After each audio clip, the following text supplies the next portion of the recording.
proudly rise today in a bipartisan effort to release the Epstein files, finally, after 5 administrations have covered it up.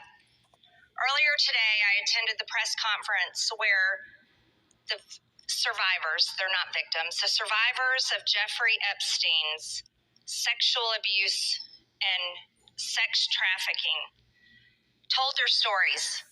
And they told stories about how it started back in 1991, 1996, and they continued on through the decades. And they told stories about how they told someone and tried to get help. They told the FBI and they weren't listened to.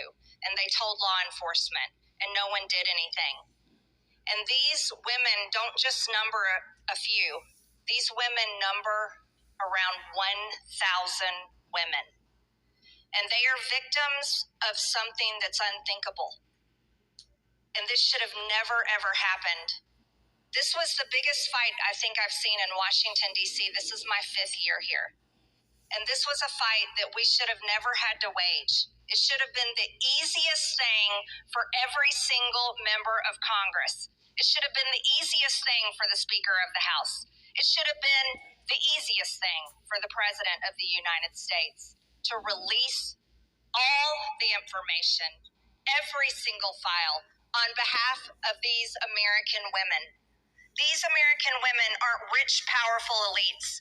They do not have someone paying for their airline tickets or paying for their trips or paying for their expenses every time they try to do something to get this information out. These are your average Americans. And you want to know what the Epstein files represent, the cover-up represents to average Americans?